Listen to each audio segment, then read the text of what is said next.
दर्शक बंधु आज सारा विश्व में जो मिलिटरी थिंक टैंक अच्छी जो स्ट्राटेजिस्ट अच्छा जो जननायक मैंने अच्छा पॉलिटिकल लोक मैंने अच्छा से चकित करदेला भाई गोटे घटना घटी जदिओ जो देश ए घटनाटी घटे ये कथा किसी नुआ नुहे कारण से अतीत एमती अनेक ऑपरेशन को से तार चरम पर्यायर पहुँची और से सफलता पाई से देशटी हूँ इज्राएल। आज इज्राएल ईरान निश काटी कहले अत्युक्ति हम नहीं कारण ईरान राजधानी तेहरान रे हमासर जी मुख्य हनिए इस्माइल हनिए सेठारे से रही गोपन राजनैतिक कार्यकलाप चलाउथिले सामरिक कार्यकलाप चलाउथिले एवं हामास भली उग्र आतंकवादी संस्था को समर्थन जोग देउथिले सारा विश्व में तार प्रचार प्रसार करथिले। से इस्माइल हानिया को आज तार घरे पशिकी मारिचंती इज्राएल जो अच्छा सिक्रेट एजेंट माने कहीपर आम जो मोसाद सिक्रेट एजेंट माने इस्माइल हानिया को तेहरान रे मारिचंती। तेणु घटनाटा भारी गुरुत्वपूर्ण कारण जो भली परिस्थिति आउ जो भली ढंगरे इस्माइल हानिया को आज मारी दिगला ताहा गोटे टॉप सिक्रेट मिलिटारी ऑपरेशन एवं एथिरे जो प्रकार प्रिसिशन रही जो भली भाव में पिन पॉइंट एक्यूरेसी रही आमर देखिबार कथा। ईरान रो नवनिर्वाचित राष्ट्रपति पेजेस्कियान को साक्षात कले इस्माइल हानिया कहीं तार बड़ कारण होची जे ईरान ही हामास रो सृष्टिकर्ता पैलेस्टाइन कज रो सृष्टिकर्ता आ पैलेस्टाइन रो जो अधिवासी अच्छी से स्वाधीनता को लेकिन दीर्घ दिन धरी ईरान समर्थन जोगे आछि। तेणु हामास भली गोटे आतंकवादी संगठन करी गोटे सशस्त्र विप्लव माध्यम पैलेस्टाइन रो स्वाधीनता हासिल करवा पैलेस्टाइन देश स्थापित करवा ईरान रो लक्ष्य कारण एथिरे ईरान रो मध्य स्वार्थ निहित अछि कारण ईरान इस्लामिक जगत रे खलीफा बनवा को चाहूँगी भितर गोटे न्यूक्लियर पावर होगा चाहूँगी भितर सबुठारु अधिक प्रतिपत्तिशाली अधिक क्षमता संपन्न देश होगा चाहूँगी। तेणु से ए राजनैतिक नेतृत्व बा मिलिटारी बा आतंकवाद नेतृत्व कहले भी अत्युक्ति हेबनी तार नेतृत्व नेउछि। तेणु से तैयारी करथिले इस्माइल हानिया को 1980 दशक इस्माइल हानिया हामास रो मुख्य भाव में दायित्व ग्रहण करथिले। जदि ता पूर्व आम टिके पछकु जिबा 1989 1989 मसीह जितेबाला प्रथम पैलेस्टाइन विप्लव को सफलतार सह इज्राएल दमन कला सेतेबेले ए महाशय को हानिया को से गिरफ्त करथिला अरेस्ट करथिले 3 वर्ष जेल रे रखथिले।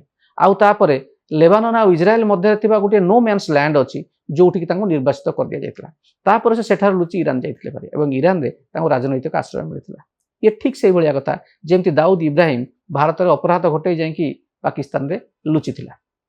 तेणु आम तो दाऊद रो किछि करि पारले नै खाली मिछ खबर केतबेले आम गणमाध्यम रे प्रकाशित हैला किंतु आज देखंतु इज्राएल रो मोसाद जे पृथ्वी रो सबुठारु टॉप मिलिटारी इंटेलिजेंस विंग बोली जहाँ को कह जाए संस्था बोली जहाँ कह जाए से आज घरे पशि इस्माइल हानिया को मारी।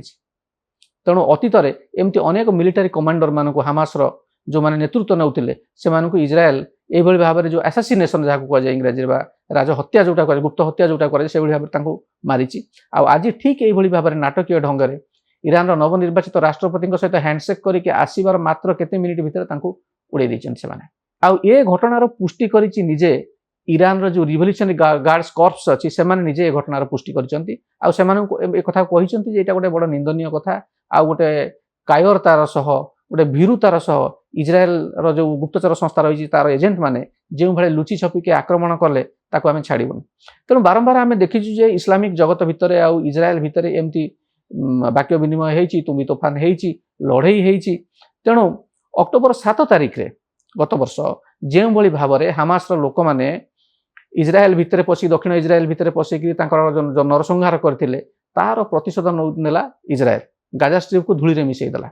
आउ जो हामास टिके टिके कथार छोट छुआ हाथ में बंधुक धरिकी प्रचार प्रसार करते से सुड़ंग भितर लुचिले आक्रमण से शेष है ना गाजार गोटे प्रांतरू घौड़े आर प्रांत को नेला और इज्राएल से मारिला। किंतु तापरे आपण मैंने जानिथिबे जे ईरान जेहेतु ये जो प्रायोजित कार्यक्रम स्रष्टा से तार केते गुडी विद्रोही संस्था को रखी विद्रोही गोष्ठी की सृष्टि कर हुथी कथा आप जानिथिबे। तेणु ये जो हुथी कथा आम ये कहूँ जे से जो नेटवर्क थिला जेमती कि आम देखा जे हेजबोला लेबानन रो ये करुथिला आ हुथी येमेन रो करुथिला आ हामास गाजा रो करुथिला।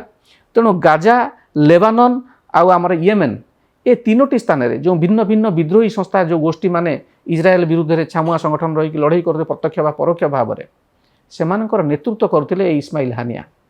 तेणु इस्माइल हानिया उपर जो शक्त प्रहार होती ईरान बुझा आगु ईरान जो इंटेलिजेंस संस्था रही है बुझा आगु कौन हो कौन ना ତା ପୂର୍ବରୁ ଶେଷ ହୋଇଗଲା।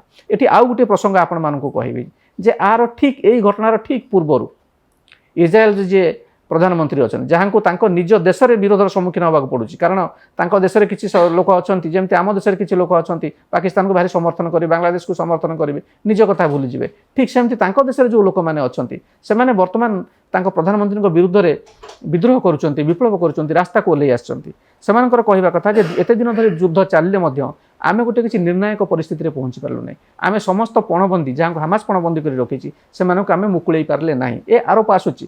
ସେହି ପରିପ୍ରେକ୍ଷୀରେ ଦୀର୍ଘ ଦିନ ଧରି ଯେଉଁ ଯୁଦ୍ଧ ଚାଲିଛି, ଯୁଦ୍ଧର ଯେଉଁ ବିଭୀଷିକା ରହିଛି, ତା ଭିତରେ ଇସ୍ରାଏଲର ପ୍ରଧାନମନ୍ତ୍ରୀ ବେଞ୍ଜାମିନ୍ ନେତାନ୍ୟାହୁ ସେ ଆମେରିକା ଯାଇଥିଲେ। ସେଠାରେ ସେ ବାଇଡେନଙ୍କ ସହିତ ସାକ୍ଷାତ କରିଥିଲେ।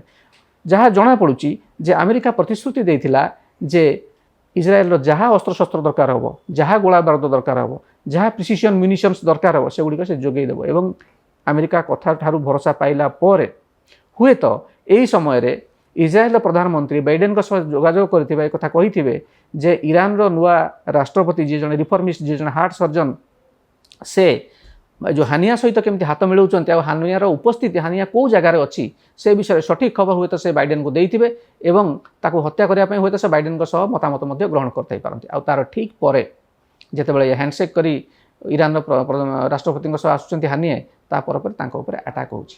କେବଳ ହାନିଏ ମରି ନାହାନ୍ତି, ଏଥିରେ ତାଙ୍କର ଅଙ୍ଗରକ୍ଷୀ ମଧ୍ୟ ଏଥିରେ ମୃତ୍ୟୁବରଣ କରିଛନ୍ତି। ଆଉ ସଠିକ୍ କେତେ ମରିଛନ୍ତି ଇରାନ ତରଫରୁ ଏପର୍ଯ୍ୟନ୍ତ କୁହାଯାଇ ନାହିଁ। ତେଣୁ କଥାଟି ହେଉଛି ଯେ ଆମେରିକା ଆଉ ଇସ୍ରାଏଲ ଯେଉଁ ରାଡିକାଲ ଇସଲାମିକ ଲୋକମାନେ ଅଛନ୍ତି, ଯେଉଁ କଟ୍ଟରପନ୍ଥୀ ଇସଲାମିକ ଅଛନ୍ତି, ଯେଉଁ ଆତଙ୍କବାଦୀ ବୋଲି ଯାହାକୁ ସେମାନେ କହୁଛନ୍ତି, ଦୀର୍ଘ ଦିନ ଧରି ସେମାନଙ୍କ ବିରୁଦ୍ଧରେ ଯୁଦ୍ଧ ଚଳାଇଛନ୍ତି। ତେଣୁ ଆପଣମାନେ ଏଠି ଦେଖିଥିବେ ଜଣେ ମେଜର ଥିଲେ, ତାଙ୍କ ନାଁ ହେଉଛି ସୁଲେମାନି।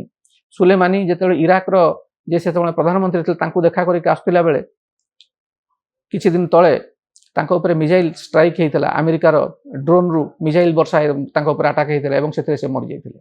ତେଣୁ ଆଜି ଆଉ ଗୋଟେ ଗୁରୁତ୍ୱପୂର୍ଣ୍ଣ ଖବର ହେଉଛି ଯେ ଆଉ ଜଣେ କଟ୍ଟରପନ୍ଥୀ ନେତା ଆମେରିକା ଆଉ ଇସ୍ରାଏଲ ଯେଉଁଭଳି ଭାବରେ ହାତ ମିଳାଇଛନ୍ତି ଆତଙ୍କବାଦର ସମୂଳ ବିନାଶ ପାଇଁ, ତାର କିଛି ଝଲକ ଆମେ ଦେଖୁଛେ।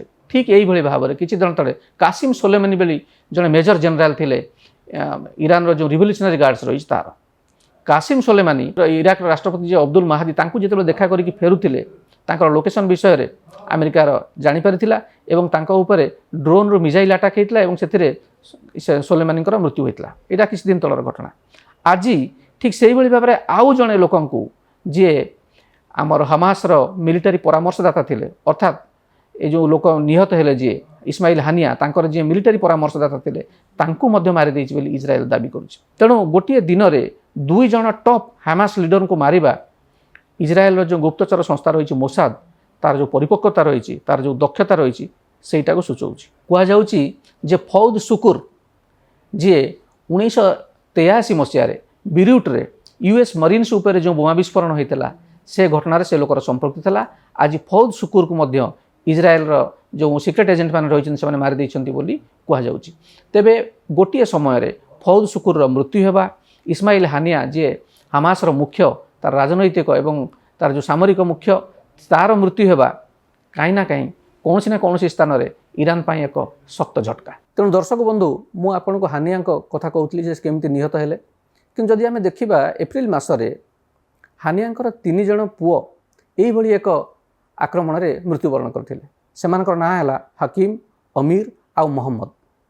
ଖାଲି ଏତିକି ନୁହେଁ, ସେହି ଆକ୍ରମଣରେ ଇସ୍ମାଇଲ ହାନିଆ ତାଙ୍କର 3 ଜଣ ନାତୁଣୀ ଏବଂ ଜଣେ ନାତିଙ୍କୁ ମଧ୍ୟ ହରାଇଥିଲେ। ତେଣୁ ଆପଣମାନେ ଦେଖନ୍ତୁ ଯେ ଯେଉଁମାନେ ଆତଙ୍କବାଦୀ ଗତିବିଧି ବା ଆତଙ୍କବାଦୀ କାର୍ଯ୍ୟକଳାପର ନେତୃତ୍ୱ ନେଉଛନ୍ତି ବା ତା ସହିତ ଜଡ଼ିତ ଅଛନ୍ତି, ତାଙ୍କ ଉପରେ ଇସ୍ରାଏଲ ସେନା, ଇସ୍ରାଏଲର ଯେଉଁ ସିକ୍ରେଟ୍ ଏଜେଣ୍ଟ ଅଛନ୍ତି ଆଉ ଇସ୍ରାଏଲ ଯେଉଁ ଗୁପ୍ତଚର ସଂସ୍ଥା ଅଛି ମୋସାଦ, ସେମାନେ କିଭଳି ଭାବରେ ନଜର ରଖିଛନ୍ତି। ତେଣୁ ଆପଣମାନେ ଏ ଭିଡ଼ିଓରେ ଆପଣମାନଙ୍କର ମତାମତ ଦିଅନ୍ତୁ ଯେ ଇସ୍ରାଏଲ ଯେଉଁ ସାମରିକ କାର୍ଯ୍ୟାନୁଷ୍ଠାନ ଗ୍ରହଣ କରୁଛି ସେଇଭଳି କାର୍ଯ୍ୟାନୁଷ୍ଠାନ ଆମେ ଆମ ଦେଶ ବିରୁଦ୍ଧରେ ଯେଉଁମାନେ ଲଢ଼େଇ କରୁଛନ୍ତି ଆତଙ୍କବାଦୀମାନେ, ଆଉ ଏବେ ଆମେ ଶୁଣିବାକୁ ପାଇଥିଲୁ ଯେ ପାକିସ୍ତାନର SSG କମାଣ୍ଡୋ ଆଉ କିଛି ବ୍ୟାଟ୍ କମାଣ୍ଡୋମାନେ ସେମାନେ ଆମର ବର୍ଡର ଭିତରକୁ ପଶି ଆସିଥିଲେ, ପାଖାପାଖି 600 ସେମାନଙ୍କର ସଂଖ୍ୟା। ସେମାନେ ଆତଙ୍କବାଦୀଙ୍କୁ ଭାରତ ଭିତରେ ପଶିବାରେ ଯେ କେବଳ ସାହାଯ୍ୟ କରୁନାହାନ୍ତି ସେ କଥା ନୁହେଁ, ଆତଙ୍କବାଦୀମାନେ ଯେତେବେଳେ ଭାରତୀୟ ସେନାର ସାମ୍ନା କରୁଛନ୍ତି, ବିପଦରେ ପଡ଼ୁଛନ୍ତି, ସେମାନେ SOS କଲ୍ ଦେଲେ ସେ ପାଖରୁ ସେମାନେ ମଧ୍ୟ ଆସି ସେମାନଙ୍କୁ ସାହାଯ୍ୟ କରିବା ପାଇଁ ମଧ୍ୟ SSG କମାଣ୍ଡୋମାନେ ଫେରି ଆସୁଛନ୍ତି, ଭାରତ ସୀମା ଭିତରେ ପ୍ରବେଶ କରୁଛନ୍ତି। ତେଣୁ ଅପରେସନ ସର୍ପବିନାଶ ସମୟରେ এইଭଳି ଗୋଟେ ଘଟଣା ଦେଖିବାକୁ ମିଳିଥିଲା। ତେଣୁ ଏଠାରେ ପ୍ରଶ୍ନ ଉଠୁଛି ଯେ କେତେ ଦିନ ଆମେ ପାକିସ୍ତାନର ଏଇ ଯେଉଁ ପ୍ରକ୍ସି ୱାର୍ ତାକୁ ଆମେ ସହ୍ୟ କରୁଥିବା। ଆମକୁ ବି ଇସ୍ରାଏଲ ଭଳି ଠୋସ୍ କଦମ ଯେଉଁଟାକୁ କହୁଛନ୍ତି ଯେ ମଜବୁତ ପଦକ୍ଷେପ ଉଠାଇବାକୁ ପଡ଼ିବ କି ନାହିଁ। ସର୍ଜିକାଲ ଷ୍ଟ୍ରାଇକ୍ ହୋଇଥିଲା। ଆମେ ଆଶା କରୁଛୁ ଯେ ଆପଣମାନଙ୍କର ସୁଚିନ୍ତିତ ମତାମତ ଏହି ଭିଡ଼ିଓ ତଳେ ଲେଖିକି ଜଣାଇବେ। ଧନ୍ୟବାଦ।